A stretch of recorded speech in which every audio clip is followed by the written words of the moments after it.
Osteoarthritis and rheumatoid arthritis. अच्छा, ये दो बहुत इंपॉर्टेंट टॉपिक्स हैं, लेकिन इनको मैं साइड बाय साइड आपको समझाऊंगा। ऑस्टियोआर्थराइटिस में आपने याद रखना है कि ये होता है due to wear and tear, जबकि रूमेटॉइड आर्थराइटिस जो है वो होता है ड्यू टू ऑटो इम्यूनिटी। पहले तो आते हैं रिस्क फैक्टर्स ऑस्टियोआर्थराइटिस के। अगर एज 50 से ज़्यादा है, ओबेसिटी है, डायबिटीज़ मेलाइटिस है, या कोई जॉइंट इंजरी, ट्रॉमा या सर्जरी वगैरह हुई है, ठीक है, तो उसकी वजह से ऑब्वियसली वियर एंड टियर के चांसेस बढ़ जाएंगे जॉइंट के, ठीक है। तो क्लिनिकल फाइंडिंग्स में इसके क्या आएगा कि पेन होगी जो वर्स होगी विद एक्टिविटी, जितना ज़्यादा काम करेगा उतनी ज़्यादा दर्द बढ़ेगी, ठीक है। कोई सिस्टेमिक साइंस एंड सिम्टम्स नहीं है क्योंकि ये लोकलाइज्ड बीमारी है ना, कोई सिस्टेमिक साइंस एंड सिम्टम्स नहीं है, ठीक है। और एक बहुत इम्पॉर्टेंट चीज़ ये है कि इसके अंदर डिस्टल इंटरफेरेंजियल जॉइंट्स इन्वॉल्व होते हैं। जब आप फिज़िकल एग्जामिनेशन करते हैं ऑस्टियोआर्थराइटिस के पेशेंट की, तो उसमें आपको hard bony enlargement of joints नज़र आती है, और जब वो मूव करता है तो क्रेपिटस नज़र आ रहा होता है, महसूस हो रहा होता है, सॉरी। और जब आप एक्सरे करते हैं तो आपको जॉइंट स्पेस नैरोड नज़र आता है, और ऑस्टियोफाइट्स और सबकॉन्ड्रल स्क्लेरोसिस, मतलब कि जो जॉइंट स्पेस नैरोइंग होती है उसकी वजह से जो कार्टिलेज होती है वो जब आपस में रगड़ खाती है उसकी वजह से वो डैमेज होती है। जब वो डैमेज होती है तो उसकी वजह से सबकॉन्ड्रल स्क्लेरोसिस हो जाती है। इसमें जो इम्पॉर्टेंट चीज़ और याद रखनी है कि आपके जो वेट बेयरिंग जॉइंट्स हैं ना, जिसमें आपका नी आ जाता है, हिप आ जाता है, ठीक है, ये सबसे ज़्यादा इन्वॉल्व ये होते हैं। तो ये हो गया आपका ऑस्टियोआर्थराइटिस, ठीक है। अब आते हैं रूमेटॉइड आर्थराइटिस की तरफ। रूमेटॉइड आर्थराइटिस है ऑटो इम्यून डिजीज़, ठीक है। इसमें होता ये है कि एक 50 to 70 ईयर ओल्ड नॉर्मली आता है इंसान आपके पास, जिसके मल्टीपल जॉइंट्स में दर्द हो रही होती है, ठीक है, और स्टिफनेस होती है। मतलब कि अब इसमें स्टिफनेस नहीं है, ठीक है, इसमें स्टिफनेस होती है। स्टिफनेस का मतलब है कि जब बंदा सुबह उठता है तो उसके जॉइंट्स जुड़े होते हैं और उसको बहुत टाइम लगता है, कम से कम 30 मिनट्स लगते हैं अपने जॉइंट्स को फिर से मूव करवाने में प्रॉपर तरीके से। मतलब कि अगर उसकी मुट्ठी बंद थी जब वो सुबह उठा है तो उसको 30 मिनट्स लगेंगे उसको खोलने में आहिस्ता आहिस्ता, ठीक है। अब ये हो रहा था वर्स विद एक्टिविटी, ये हो रहा होता है इम्प्रूव विद एक्टिविटी। जितना ज़्यादा काम करेंगे उतना ज़्यादा इम्प्रूवमेंट होगी। मतलब कि by the end of the day अगर दर्द बढ़ गई है तो वो ऑस्टियोआर्थराइटिस होगा, और by the end of the day दर्द अगर कम हो गई है तो वो रूमेटॉइड आर्थराइटिस सोचना है आपने, ठीक है। बाकी इसमें जो इम्पॉर्टेंट तरीन चीज़ है वो ये है कि इसमें DIP की इन्वॉल्वमेंट नहीं होती, ठीक है, डिस्टल इंटरफेरेंजियल जॉइंट इन्वॉल्व नहीं होता। बाकी इसमें जब आप फिज़िकल एग्जामिनेशन करते हैं तो उसमें टेंडर स्वॉलन जॉइंट्स होते हैं, रेंज ऑफ मोशन लिमिटेड होती है, और साथ ही साथ अब जो 2-3 बातें इंपॉर्टेंट है इसमें वो क्या है कि एक तो ट्रिगर फिंगर होती है, मतलब कि आपकी जो पाम्स हैं उसका टीनोसाइनोवियाइटिस हो जाता है, और साथ ही साथ रूमेटॉइड नोड्यूल्स बन जाते हैं। जो सबसे इम्पोर्टेंट चीज़ है ना रूमेटॉइड आर्थराइटिस की वो क्या है कि सर्वाइकल स्पाइन की इन्वॉल्वमेंट बहुत कॉमन है, ठीक है। तो स्पाइन सबलक्सेशन हो सकती है जिसकी वजह से स्पाइनल कॉर्ड कंप्रेशन होती है। इसलिए अगर कोई सर्जरी के लिए जा रहा है ना, ठीक है, तो और उसको रूमेटॉइड आर्थराइटिस है तो आप सर्वाइकल स्पाइन का एक्सरे ज़रूर करवाएंगे चेक करने के लिए, क्योंकि आपने एनेस्थीसिया वगैरह भी देना है, ठीक है। तो आपको पता होना चाहिए ईटीटी वगैरह पास करनी है कि सर्वाइकल स्पाइन की क्या कंडीशन है इस टाइम पे, ठीक है। अच्छा, एक दो बातें और रूमेटॉइड आर्थराइटिस के बारे में, वो क्या है कि देखिए अब ऑस्टियोआर्थराइटिस ऑटो इम्यून तो है नहीं, ठीक है, तो उसके अंदर तो लैब्स में आपको कोई ऐसी स्पेसिफिक चीज़ नहीं मिलनी, ठीक है, लेकिन रूमेटॉइड आर्थराइटिस ऑटो इम्यून है, ठीक है। तो इसमें एक तो आपको मिलेगी एंटी सीसीपी, ठीक है, एक तो ये मिलेगा आपको, दूसरा इसमें IgM ज़्यादा होगा, ठीक है। और इम्पॉर्टेंट चीज़ ये है कि जो सबसे इम्पॉर्टेंट चीज़ मेरे ख्याल से है इसमें कि क्योंकि रूमेटॉइड आर्थराइटिस ऑटो इम्यून है, ये इन्फ्लेमेशन करवा रहा है, तो ESR और CRP वगैरह रेज्ड होंगे। ये वो हैं आपके जो कि इन्फ्लेमेटरी मार्कर्स हैं, ठीक है। अच्छा, अब आपने इसमें एक्सरे में देखा था कि हार्ड बोनी इसमें एक्सरे में आपने देखा था ऑस्टियोआर्थराइटिस में कि जॉइंट स्पेस नैरोइंग थी। रूमेटॉइड आर्थराइटिस में जब आप एक्सरे करवाएंगे तो जो आपको नज़र आएगा ना एक्सरे में, वो है कि सॉफ्ट टिश्यू की स्वेलिंग होगी,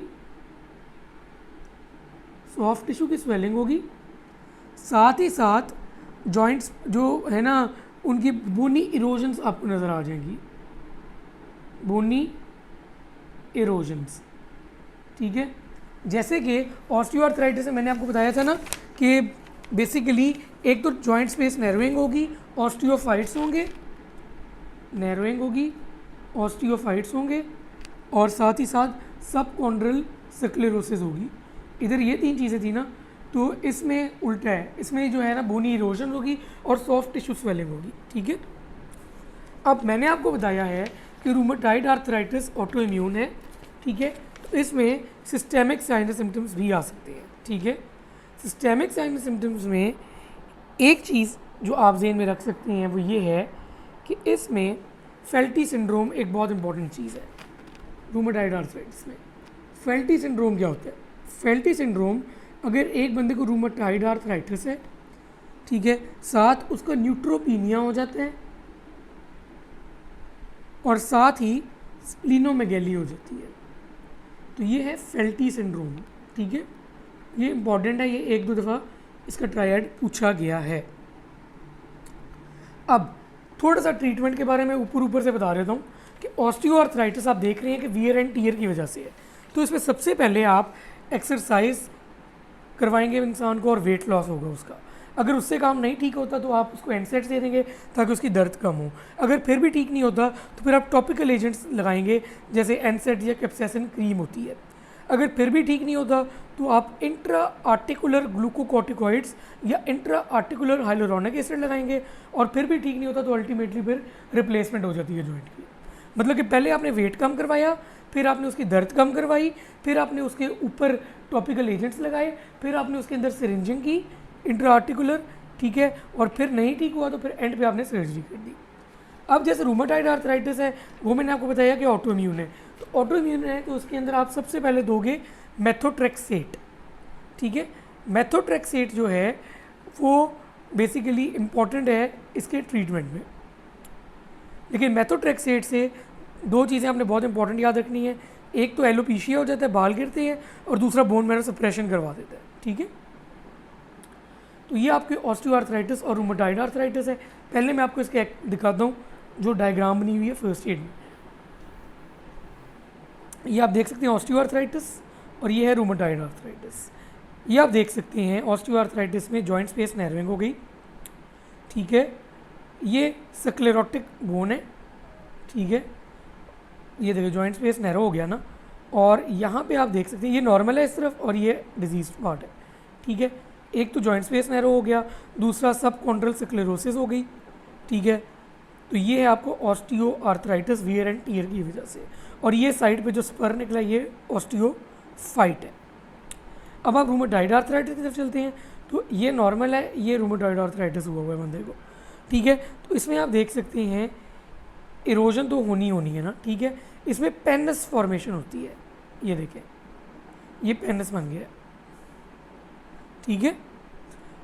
और साथ ही साथ इसमें सॉफ्ट टिश्यू स्वेलिंग वगैरह भी होगी। तो ये है आपका रूमेटॉइड आर्थराइटिस, ये है आपका ऑस्टियो आर्थराइटिस। इसमें ऑस्टियोफाइट या स्पर्स आ जाते हैं और इसमें पेनिस आ जाता है।